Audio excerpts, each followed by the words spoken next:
This is waxing. It pulls the hair out from the root, so it gives you longer lasting results. It's not a great treatment if you're prone to ingrown hairs. It can make them worse. Now, some people get a pimple-like reaction from waxing, and if you're prone to that, exfoliate with a glycolic or salicylic product like this spray 1 to 2 weeks before waxing, and then use a cortisone cream right after waxing, and it will help calm those breakouts and pimple-like reactions that people get right after this treatment. It's pimple patch time! Yeah! Okay, I'm so excited. I'm most excited for this one. Nice. Let's see. Oh, nice! This one is gonna be good. Oh yeah. This one's gonna be even better. Look at that. Oh! I'm not sure about these. That was great. Okay, anything? Nope, that's okay. Wow, all that came out. That's kind of gross, but it 3 things you shouldn't be afraid of. Hair addition. Using conditioner on your roots. Most conditioners are made up of oils and other hydrating ingredients. So if you're trying to grow out your hair length or density, adding a little conditioner on your roots will help prevent breakage. Next, trimming your ends. There are a lot of great bonding treatments out there. I know cutting your ends is not going to help grow your hair faster. It will make your hair look healthier. And last, hair fall. We all experience it, and at times it's a lot, but stressing about it won't help.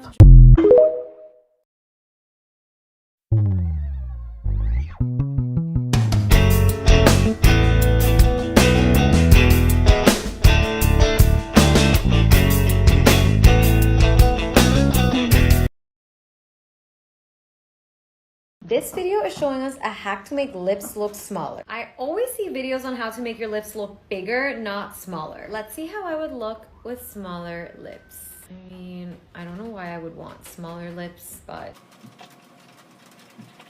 Oh my god, my top lip is like disappeared. This is so trippy.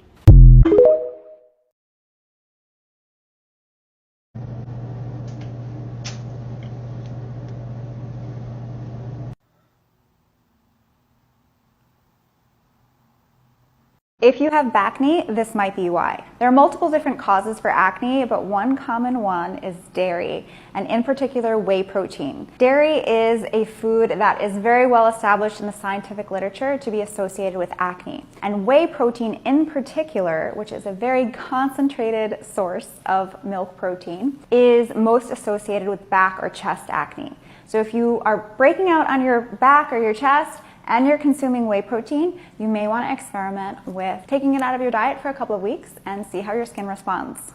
All right, you guys literally be begging me to talk about how I get my teeth so white. So here we go. I used to use this thing called Live Cocoa back in the day. I don't even know, like way back in the YouTube days. I think Wolf Tyla like used to be sponsored by them. And it's called Live Cocoa, and it used to be activated charcoal with like coconut something in it. I used to use that every single day, and people, I'm telling you, would stop me on the street and be like, your teeth are so white. How do you get them so white? Oh my gosh, your teeth, your teeth, your teeth. I cannot find that anywhere. Like, I don't know where it is. I tried to get it. I think they discontinued it. I don't know why, but I can't find it. So I've resorted to these. It's activated charcoal. I know some people don't like activated charcoal. If it's not for you, it's not for you, sis. It's not for you. Anyway, I just empty these out and I put them in a little jar, and I just drop my toothpaste in there, get it wet, and brush my teeth with it. It's super cheap, so simple, and your teeth are gonna be white, sis.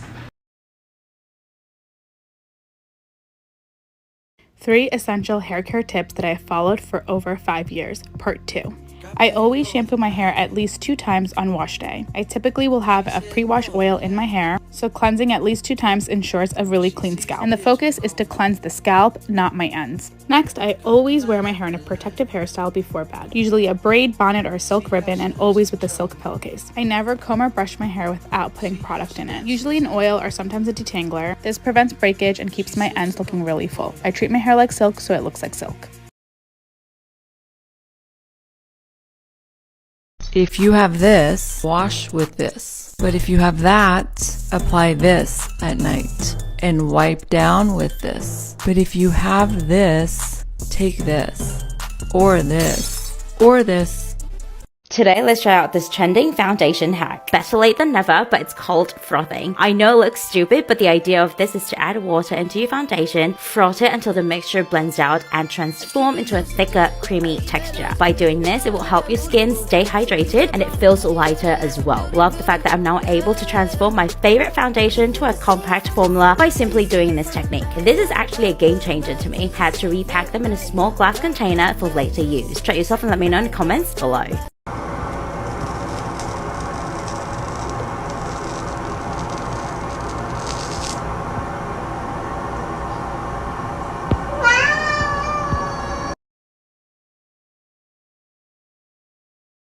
So how do you use this rosemary water and oil blend on your hair? I got you. Link and caption on how to make this mix. Wash your hair as usual. Brush it out. I'm starting at the side of my hair. Part it. And now you're going to spray along the roots. So now I'm just kind of brushing it so that it can distribute. And now you're just going to continue on to the rest of the scalp. Make sure that you're focusing on the roots and don't forget the back of the head. I'm massaging it to make sure that it's distributed evenly. And do not wash it out. You are going to leave it until your next hair wash. This is not going to give you silky hair. It's actually more about strengthening and reviving the roots. And for those that have light hair, please keep in mind that this is going to darken your hair because it is a natural hair dye. There is rosemary oil in this mix, so I suggest using it only up to 2 times a week. You're going to notice a lot less hair fallout. Follow for more. Too much makeup in person, it's gonna look cakey. You're right, it will. If nobody has told you yet, makeup that looks good in photos or in film won't look good in person. And sometimes makeup that looks good in person won't show up on camera. So sometimes if you see brides close up, their makeup looks really heavy and cakey. That's because they would rather have their makeup look good in pictures and in video so that those memories can last forever than they would in person for a few hours. If you don't believe me, I do makeup, which is interesting because I see people that do really beautiful makeup and people look great on the street. That's not my thing. Like, you'll look good on film, but maybe in person you'd be like, Okay, well, I want to look good on film. So yeah, it's not always the case, but majority of the time, it is. In that case, I was recreating a passport photo that went viral, and I did use a lot of products, and yes, my face looked cakey, but if I was to take a picture, it probably would have looked snatched. Just a heads up.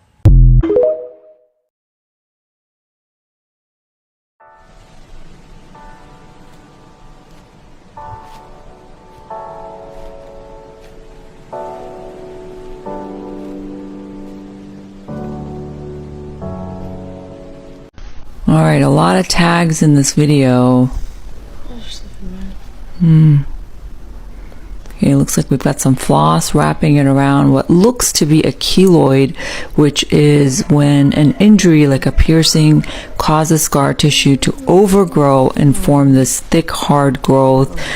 This can actually make it worse. You need to see a dermatologist, and injections will work the best, or removal methods that don't cause a lot of trauma and injury. What you're doing could actually trigger it to grow bigger.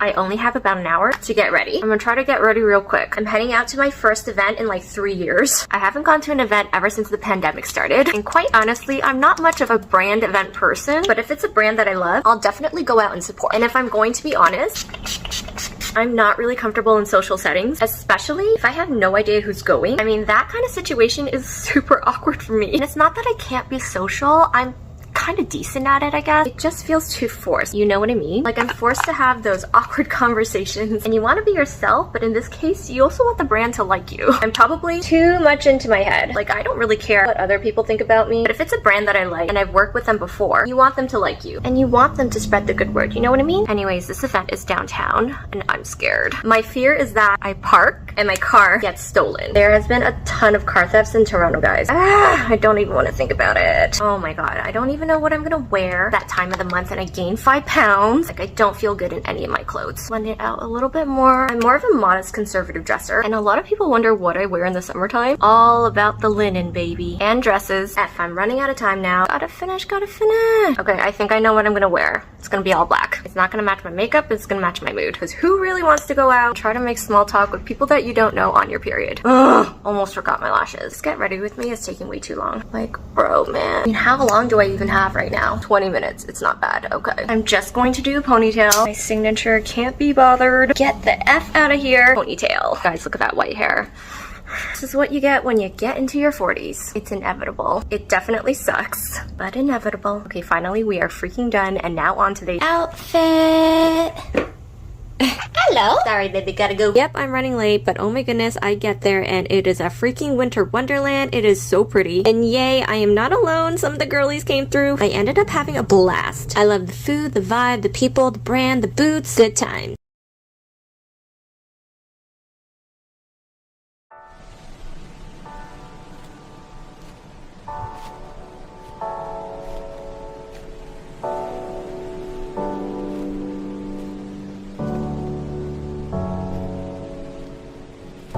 Today we're doing a brow tutorial. You guys have literally been commenting up and down that you need a brow tutorial, so I'm here. And I also thought it would be a literal crime if I didn't respond to NYX's comment that they left on my page. I use pretty much all NYX products at this point for my brows, so shout out to them. If you don't have this, what are you doing? What are you doing? What are you doing? I just found this and I'm obsessed with this. This is the brow glue from NYX. This spackles your brows down to your face and I love it. So I've already done it to my face because I do it before I put on makeup.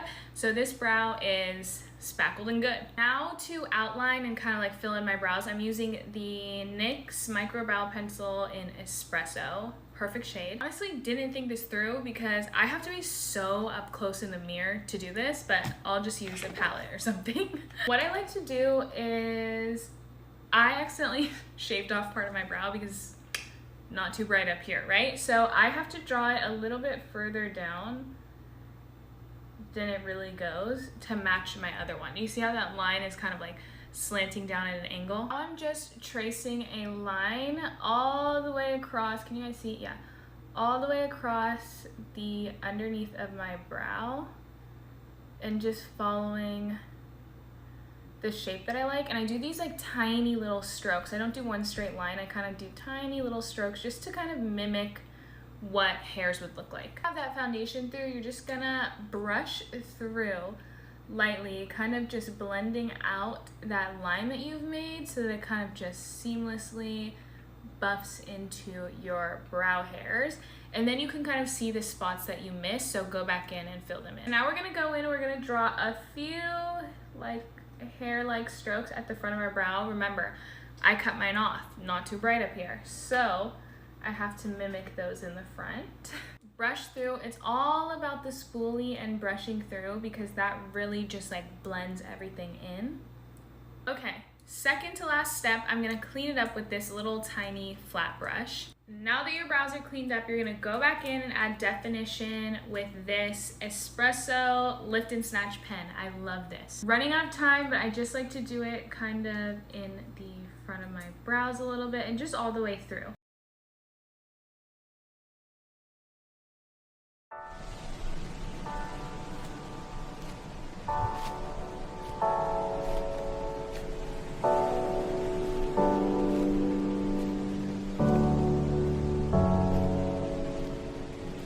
Let's do a full face of my current favorite makeup products. I've been dying to do this video because my makeup collection just grows by the day. I think I have truly found the best makeup products that work for my skin, so keep watching. And off with the Dior Body and Face Backstage Primer. This makes your skin so moisturized, smell amazing, and like literally feel like silk. Like for some reason, when I started to use this, my breakouts started to go away, so I feel like this is kind of like a barrier like from the makeup to my skin. I don't know, or whatever's in this really does well with my skin. Foundation, I have three favorites right now. I have the Dior Backstage Foundation, then I have the Beauty Blender Skin Tint. This stuff, woo, so good. Then I also have the Charlotte Tilbury Beautiful Skin Foundation. Since we already used the Dior Backstage Primer, it's only fitting that we use the foundation for this video. This is shade 2N, by the way, and this just honestly puts a freaking filter on your face. You literally can't even see this on my skin. Like, it's undetectable. It's insane. favorite concealers at the moment, I promise this is not sponsored, although it really seems like it at this point, is the Dior Backstage Concealers. I use 2N for my face and then 1N for under my eyes. It's just so hydrating, and I need that especially on my eyes because I do have eczema, which by the way, it's actually clearing up. Once it fully clears up, I'll tell you guys what I did to like really help it, because I know you guys want to know. It's what like my top comments right now. I want to make sure it fully clears up before I give you guys advice. Look at how hydrated our skin looks, but it's not greasy. Like, this stuff is crazy. My go-to bronzer slash contour is the Charlotte Tilbury Cream Bronzer. I stopped using this for a little bit and then I started again, and then I remembered how amazing it was. I like to apply it to my face first and then blend it out once everything is applied. This is also my go-to contouring brush. This is the Morphe V108 brush. Look at how flawless that looks, like with my base. Like, these products, guys. To set the under eyes, I just got this. I like to use the Charlotte Tilbury Airbrush Brightening Powder. It's literally white and it's so finely made that it just goes on like nothing. Like, you can't see it on your skin. It's gorgeous. Now, my favorite bronzer right now, you guys hear me talk about this all the time, it's the Gucci bronzer. This bronzer over top of Charlotte Tilbury is a match made in heaven. Favorite cream blush, I don't have one. I genuinely love every single one that I have. My favorite powder blushes, I really only use two. It's my Gucci powder blush and then my Dior 001 blush. And for today, we're gonna use some Gucci. It's just a little bit warmer than the Dior. For my brows, I like using my Dior brow pencil in shade brown. Lately, I've been loving the Charlotte Tilbury Brow Fix Gel. It's like so lightweight, but it dries. Favorite eyeshadow right now is the Dior Backstage palette and also the Charlotte Tilbury Hypnotizing Pop Shot Single Shadows. They're like so pigmented. I'm just adding a little bit of a crease color. I'm not gonna do a full eye look. Favorite eyeliners right now, I don't really like liquid liners. I love pencils, either by Jones Road or Persona. They're so easy to work with and so long lasting. Favorite mascaras, I'll bounce back and forth between Tower 28, Telescopic, or Jones Road. Favorite lip combo is Whatever Walnut by Makeup Forever and Guerlain 59. There's a full face of my current favorites.